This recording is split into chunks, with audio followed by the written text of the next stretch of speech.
My deeply loving husband and I were reborn together. In our past lives, he was a brilliant, talented director, and I was a highly acclaimed, top-tier actress.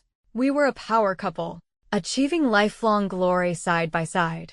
In his final moments, the last message he left the world was, "She is my muse for life." Reborn back to the audition set for Andrew's new film, The Rebirth. All the actors were nervous. Only I, Audrey, held a confident smile. He would choose me. He belonged to me. Until Andrew walked casually past me and pointed to another beautiful face. I suddenly realized he might not want the same life we had before, and he might no longer want to love the same person. It took me a while to realize I was at the audition set for The Rebirth, and to realize I had been reborn.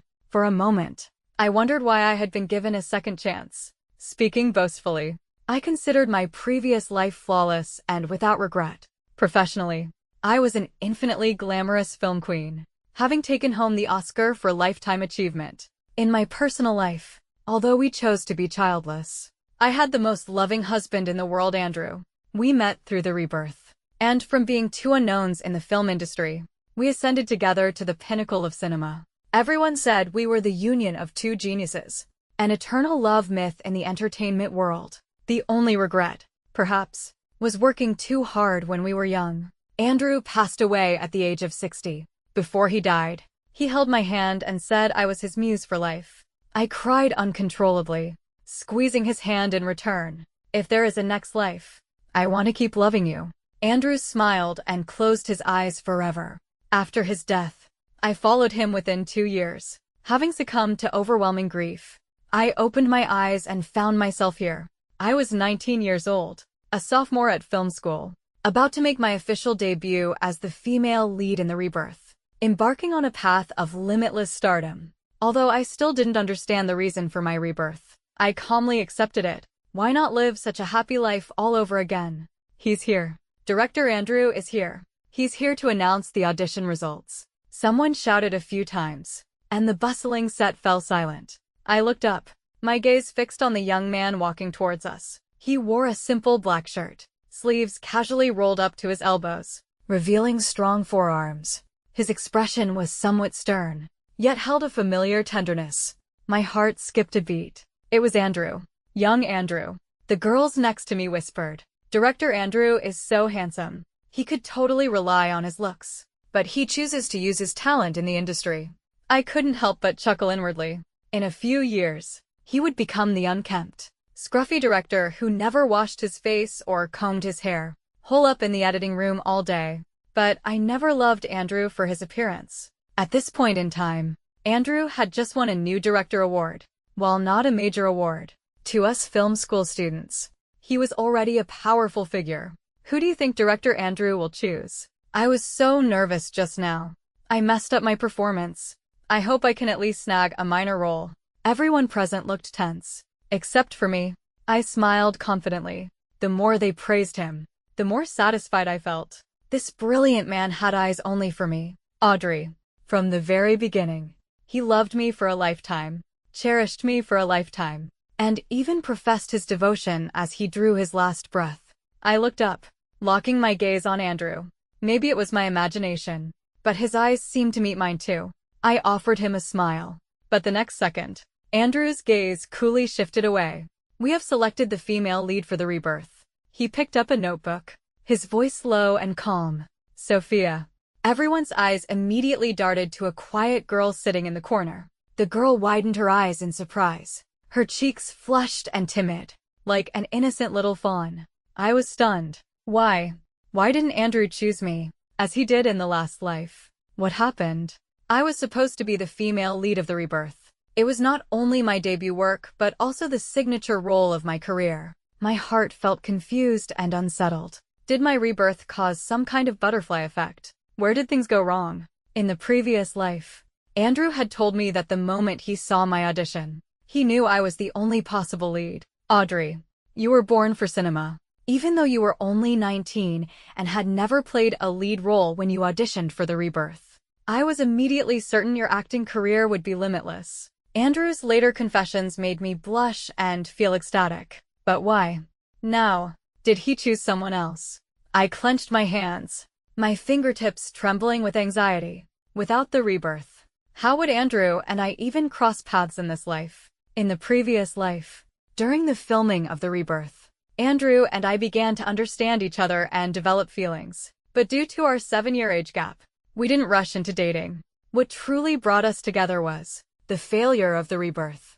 The art house film Andrew painstakingly crafted became a complete box office disaster upon release. Audiences complained about the slow pace, confusing plot, and even questioned Andrew's directing skills, accusing him of being pretentious and clueless about filmmaking. However, this commercial flop catapulted me into the spotlight because, in the film, Andrew had captured me beautifully. One top-rated review described the female lead on screen as a moon suspended high in the sky, fragile yet stubborn, solitary yet free. After that, I gained a large base of both appearance fans and acting fans. Andrew's public perception, however, was the exact opposite. He was utterly slammed. Some even claimed his awful film wasted my looks and talent. I felt incredibly guilty. So, I started frequently messaging him to comfort him, encourage him, and affirm his talent. Our communication grew, moving from film to life, and from life to dreams. Later, we started meeting up frequently to relax. Finally, on a starlit night, he took my hand. Audrey, I don't want to wait anymore. If you like me too. I stood on my tiptoes and kissed him. Let's be together. And then, we loved each other for a lifetime. Why Sophia? She doesn't even look right for the character. Many people around me were as restless as I was. The female lead in the rebirth was a woman whose life had major ups and downs, requiring her to be portrayed from youth to maturity, ideally needing a more mature-looking face. But the Sophia Andrew chose had a very youthful face. How could she carry that role? Andrew spoke up again. We made a few changes to the script, focusing on the female lead's campus years. Overall, Sophia is the most suitable. His explanation remained calm. I was startled. The script changed. Andrew continued to talk about the new script's content, and the more I listened, the more alarmed I became. This was completely different from the rebirth of the previous life. The new script was more narrative-driven and faster-paced, practically turning into a commercial blockbuster. This was entirely unlike Andrew's style. The other actors, though still slightly dissatisfied after the explanation, had no choice but to accept it. I packed my bag and dazedly followed the crowd out. Then, I heard a girl gossiping nearby. I heard that Andrew and Sophia are already a couple. They're just choosing cronies and pretending to hold an audition. I suddenly stopped. Impossible. Andrew isn't that kind of person. I turned and ran back, instinct guiding me to stand outside the resting room door. The door was ajar, and I heard Sophia's voice. Mr. Andrew, I thought you wouldn't choose me to avoid suspicion. I suddenly remembered. Sophia was Andrew's former acting student. The Andrew I remembered was always reserved and composed. In the past life, even when he was being attacked by the entire internet, he was always calm and patient. Even on our wedding day, his smile was only slightly brighter than usual. I had never seen him lose his composure. But now, he suddenly reached out and pulled Sophia into a tight embrace. His possessiveness felt alien to me. Silly girl. The only reason your teacher changed the script was to choose you. Can't you see that? Sophia's eyes welled up with tears. Last month, after I confessed to you, you said we shouldn't see each other anymore. Your teacher was wrong. Andrew looked down at her, his voice low but filled with an unwavering certainty. Do whatever you want. I won't run from my feelings anymore. But you must promise your teacher one thing. No matter what happens, you must live well. Sophia looked up at him in surprise for a long time. Andrew smiled, leaned down, and kissed her cheek. On the way back to school, it started pouring rain, and I didn't have an umbrella. Rainwater streamed down my hair, soaking my clothes, the cold biting deep. But the chill in my heart was far more suffocating than the physical cold. I finally realized that Andrew had also been reborn. He must have been reborn earlier than me. That's why he changed the script, tailoring the rebirth specifically for Sophia. I felt like I should run back and confront him. Why? Why didn't you look for me? What did our last life mean? But what grounds or right did I have? To the outside world, Andrew and Audrey were just two strangers who hadn't yet crossed paths. Yes, all that deep. unwavering love belonged to the previous life. In this life, Andrew simply chose a different path, a life without me. While eating at the cafeteria, I scrolled through news related to the casting of the rebirth. Andrew choosing his former student, Sophia, as the lead had ignited huge online buzz, with many guessing their true relationship. A swarm of CP fans emerged. So exciting. Older man. Student romance. Handsome man. Beautiful girl. Older man. Young girl. The classic drama couple setup. I'm obsessed. Love this sense of breaking rational boundaries, giving in when you can't resist. I stared at the comments, my heart painfully constricted. Audrey. What's wrong? You look awful. My friend Sarah asked, concerned. Nothing. Just tired. Sarah's eyes showed increased worry. She was my best friend. In the previous life, she made enough money and fame through starring in idol dramas. But in middle age, she resolutely transitioned behind the scenes and became a successful producer. She was always like that, knowing exactly what she wanted. And here I was, reborn, yet increasingly lost. Is it about the audition? I know you like director Andrew's old films, but we're only sophomores. It's normal not to get a part on the first try. I lowered my head, poking the rice in my bowl with chopsticks, remaining silent. Sarah sighed. Don't be sad. I got invitations for a few web series recently. Want to try out together? It's not a big screen production, but it's an opportunity.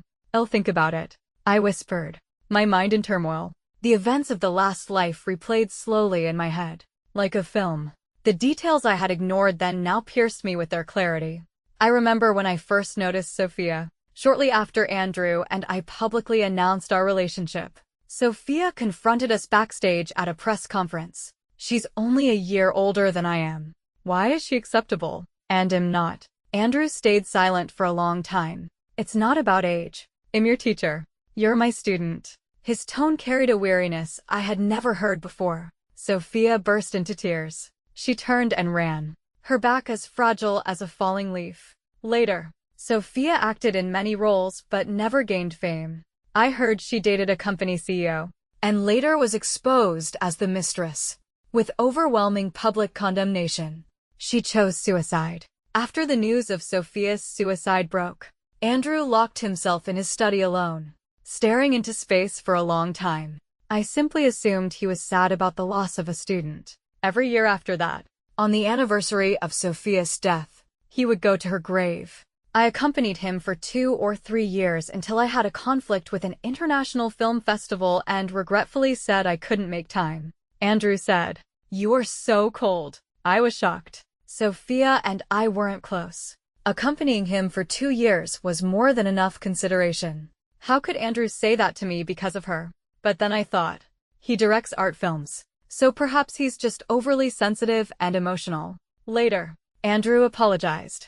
We reconciled, and he stopped asking me to go to the grave. So, I never gave Sophia's affairs much thought. But now, I suddenly understood. Sophia had always occupied a place in Andrew's heart. This rebirth was his chance to make up for that regret. He would never let Sophia go again. Buzz. My phone vibrated. It was a text from an unknown number. MS. Audrey. We found your audition performance outstanding. Would you be interested in playing the supporting female role in the rebirth? The supporting role. Sarah leaned over to look, her eyes immediately lighting up. Audrey. This is a chance. Even if you didn't get the lead, the supporting role is great, especially since it's Andrew's film. I shook my head, putting the phone aside. I'm not going. Why? Didn't you say you loved Andrew's movies before you auditioned? I don't anymore. I smiled self-deprecatingly. The Rebirth was a Frankenstein creation. Andrew plagiarized plots from countless successful films of our future life. The Andrew I knew once utterly despised plagiarism. He said if his creativity dried up, he would rather be mediocre than plagiarize. Now, to ensure the rebirth was a massive hit and to solidify Sophia's fame, he was abandoning his own principles. Okay, I respect your decision. What are you planning next? Sarah asked curiously. I shook my head, scrolling through my phone until I saw the school's latest public announcement. The student union was recruiting actors for a public service short film. My eyes suddenly lit up. Sarah, I want to try out for this. Huh. The audition took place in the school auditorium. Not many people showed up. Only a few students. After all, these public service projects lacked major director guidance and media exposure. Film school students were usually busy networking for industry resources. Who would care about a film like this? After the teacher announced the start of the audition, I stood on stage, took a deep breath, and closed my eyes. Memories of my past life flooded back like a tide. The joys and sorrows I expressed in front of the camera. The emotional journeys of the character, they were all deeply ingrained in my being. I opened my eyes and began to perform. The hall grew silent. Even after my performance ended, the judges remained wide-eyed, speechless. The other auditioning students stared blankly at me. Just as I started to feel nervous, one judge excitedly started applauding. "Excellent. That was fantastic. Which class are you from? You are an incredibly powerful performer." Instantly, thunderous applause erupted throughout the auditorium. I stood on the stage, looking at the astonished faces below, and suddenly realized something. That's right. I may have been reborn, but my acting skills were not reset. This was the skill of a future award-winning actress. I, Audrey, would absolutely not be buried here. In the midst of the applause, my heart surged. So what if I didn't have the rebirth? So what if I didn't have Andrew? I, Audrey, would continue down my path of stardom in this life. Not only would I reclaim the awards from the last life, but this time, I would act in more meaningful and important projects. This was not just an actor's duty, but an artist's conscience. Just like the line from my favorite movie, The Curious Case of Benjamin Button. I hope you make the best of it. I hope you have the strength to start over again. I successfully joined the school's public service film, Moonlight. At the same time, the rebirth began shooting. The movie frequently appeared in headlines, but the public discourse centered less on the film itself and more on the gossip surrounding Andrew and Sophia. After reporters photographed Sophia moving into Andrew's house, the couple stopped being secretive, walking hand in hand everywhere they went. In the parking garage, Andrew would hold a cigarette between his fingers while the other hand cupped the back of Sophia's neck, kissing her with deep devotion. At the food stalls, Andrew gently wiped Sophia's mouth with a napkin, then suddenly covered her whole face, rubbing playfully. Sophia would playfully punch his chest, and Andrew would wear the successful smile of a mischievous boy. At a film festival backstage, Andrew, who always disliked socializing, unexpectedly sought out a male star for an autograph. When questioned by reporters, he smiled. "It's for a kid who's a fan." The comment sections beneath these news articles went wild. He called her a kid. "This man is too sweet. They are so cute." Sophia must have saved the galaxy in her last life to capture a man like director Andrew. Our little Sophia deserves it. She's a sweet, obedient ray of sunshine. If I were a man, I'd fall for her too. My fingers mechanically scrolled through these comments, each one stinging my eyes.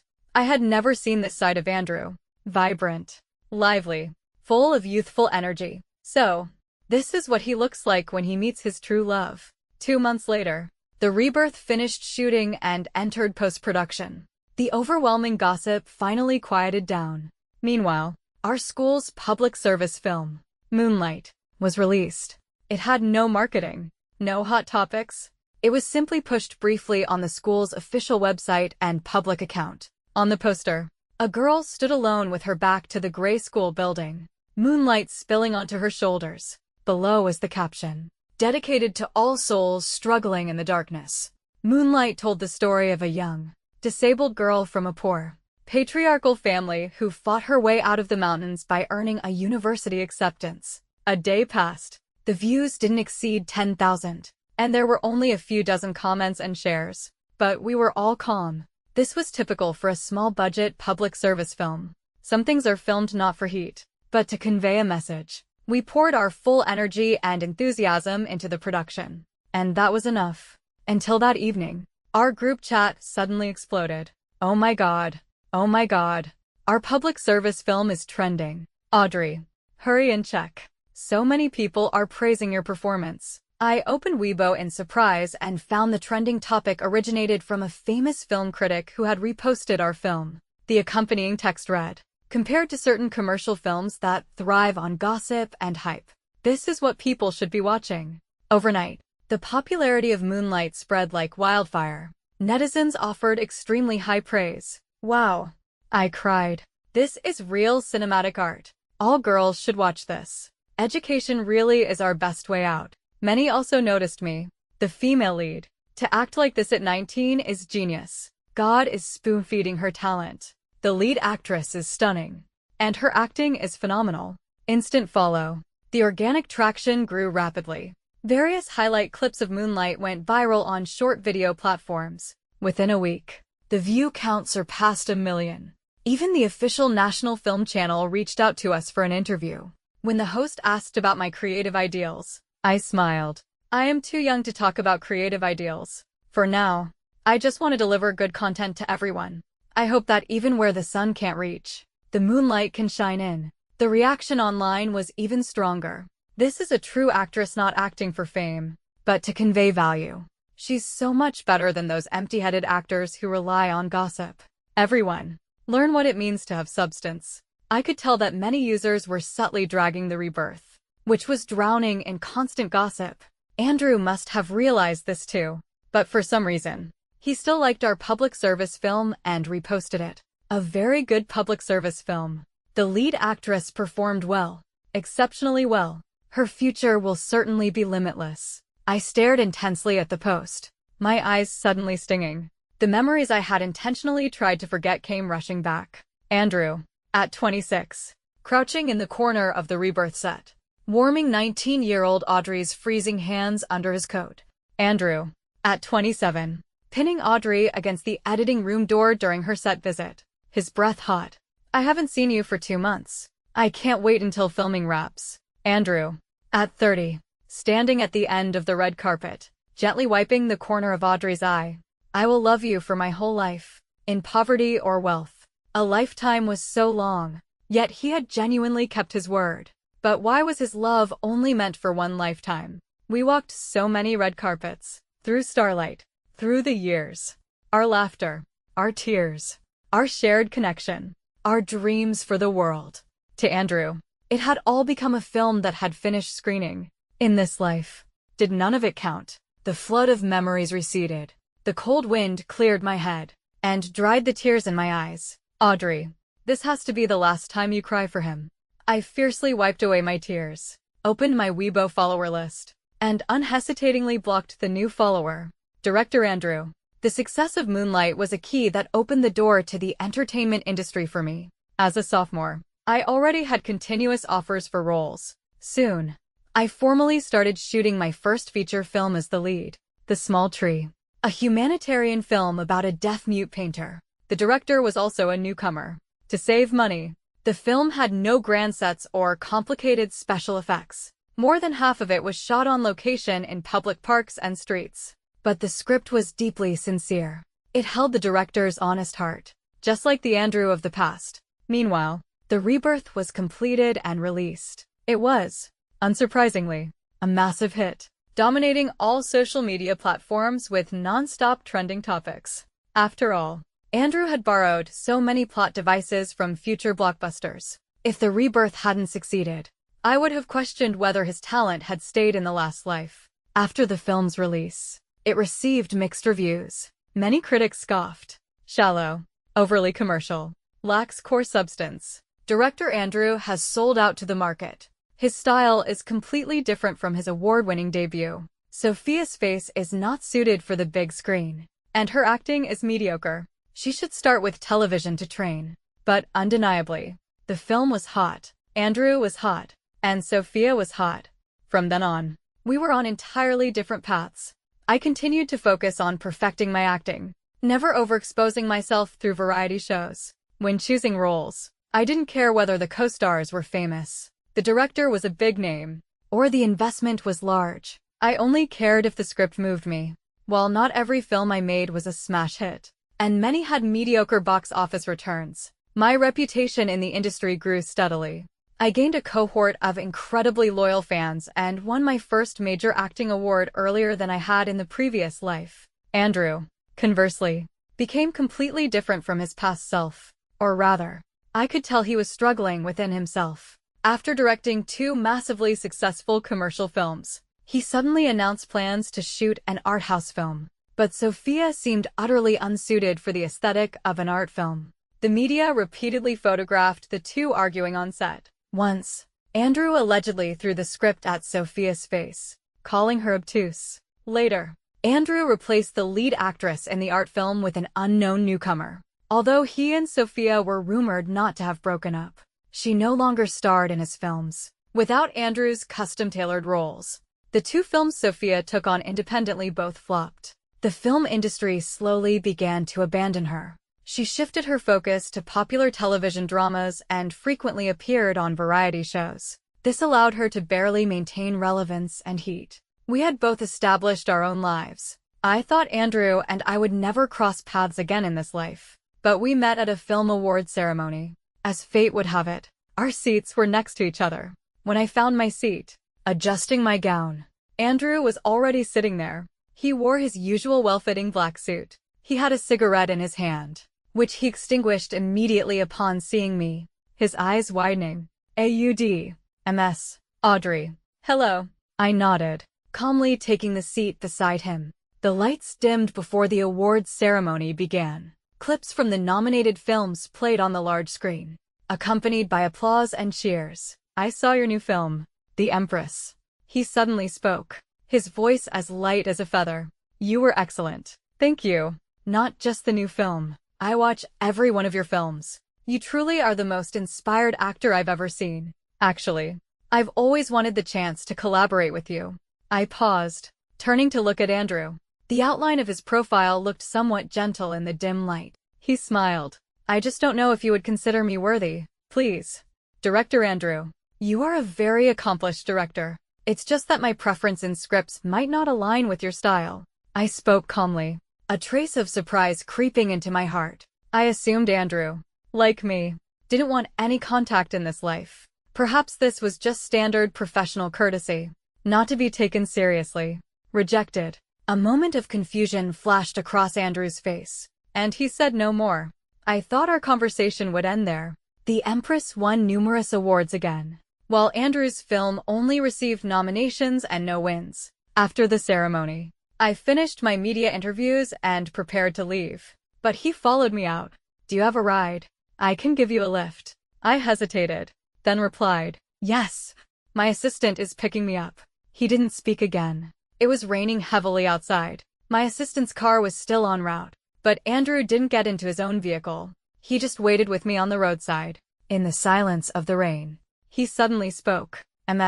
"Audrey, do you know, I had a dream about the past life." I stayed silent, my fingers gripping my skirt. He continued. "In the last life, I chose you as the lead for the rebirth. Although the box office failed, we were kindred spirits, and slowly got together. I apologize, Director Andrew. My car is here." I smiled, pointing to the white car pulling up in the distance. Interrupting him, Andrew stared blankly at me. I waved goodbye. "I don't believe in past or present lives. One lifetime is enough to live well. If you are dreaming frequently, perhaps you should see a doctor about psychological stress. Also, I'm still waiting for you and Sophia to announce your wedding. After so many years of dating, don't let her down." Andrew's lips trembled, but in the end, nothing came out. The moment I shut the car door, I finally let out a breath.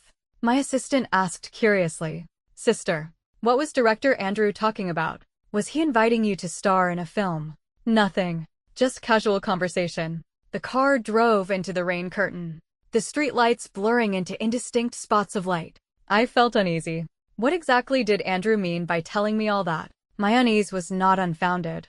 After that day, Andrew somehow acquired my phone number. When I saw the contact request, I hesitated for a long time, but finally hit accept. That evening, his messages flooded in one after another. "Audrey, are you free soon? Can I take you out to dinner?" I refused. "Do you have any activities coming up? If you're free, maybe we could go hiking or something."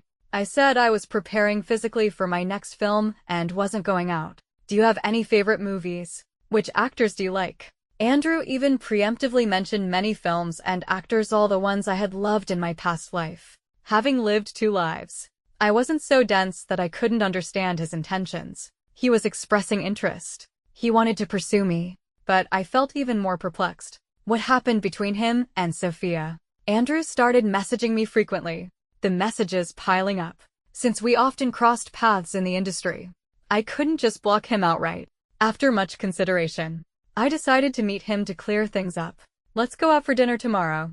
I do have something I want to talk to you about. Immediately after sending the message, he instantly replied, yes. So fast it was as if he feared I would change my mind. When I arrived at the restaurant the next day, Andrew was already waiting in the private room. He wore a very formal suit, and a bouquet of red roses lay on the table. Seeing me, he smiled, a look of expectation in his eyes. Audrey.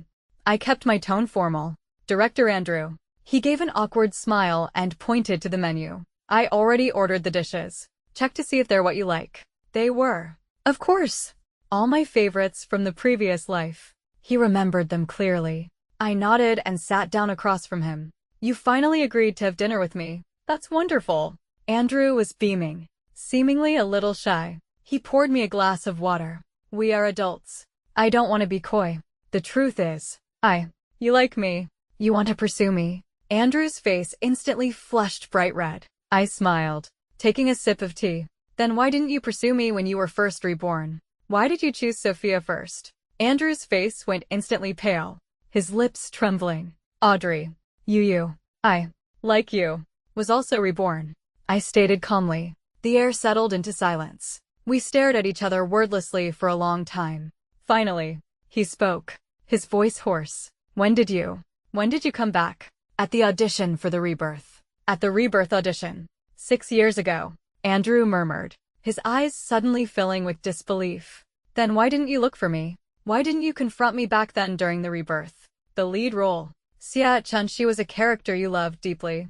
I gave a light, self-mocking laugh. The moment you chose Sophia as your new lead, was there any need for me to question you? Andrew, I have my own dignity and self-respect. Andrew fell silent again. After a long while, he whispered, I'm sorry. I closed my eyes, suppressing the surging emotions. In the last life, was your love for me fake? How could it be? How could it be fake? Andrew became agitated, clutching his hair, roaring, Audrey, I love you. I loved you for a lifetime. But Sophia's death was always a hurdle in my heart.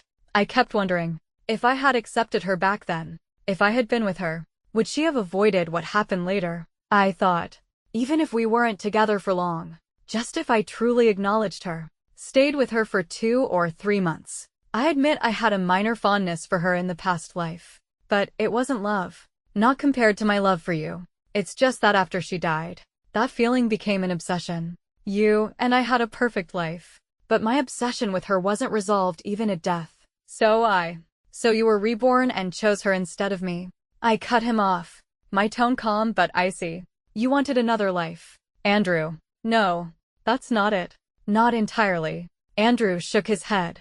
I only wanted to be with her for 2 or 3 months. Truly. But once we were together, I quickly realized our tastes and values were incompatible. I tried to break up with her several times. But Sophia is very fragile. I worried she would hurt herself. It wasn't until 6 months ago, after another huge argument, that I finally couldn't take it anymore. I can't destroy my own life for the sake of hers. I've made her famous now. I've done my duty. I don't want to sacrifice my love for her. Audrey, I love you. Only you. It's always been you. I looked at the readied Andrew, but felt no ripple of emotion in my heart. Andrew, stop deceiving yourself. I spoke softly, a hint of pity in my voice. You simply experienced the red rose. And in this life, you wanted to try the white rose. Now that you've found the white rose wasn't what you expected, you've come back for the red one. But why should I wait for you? Andrew froze, his eyes full of shock and pain. I picked up my bag and stood up, my voice calm but firm. Andrew, love is not an experiment. You can't taste the sweet, then try the bitter, sour, and spicy, and then return for the sweet. I am not a tool for your perfect life. I won't wait here for you forever. I have my own life, my own path. And you made your choice a long time ago. Goodbye. No, let's not meet again. The Audrey and Andrew of this life had no connection in the past, and will have none in the future. I turned and left. As I pushed open the private room door, a cold gust of wind rushed in. scattering the rose petals on the table. Like those long-sealed memories, they would ultimately be scattered by time.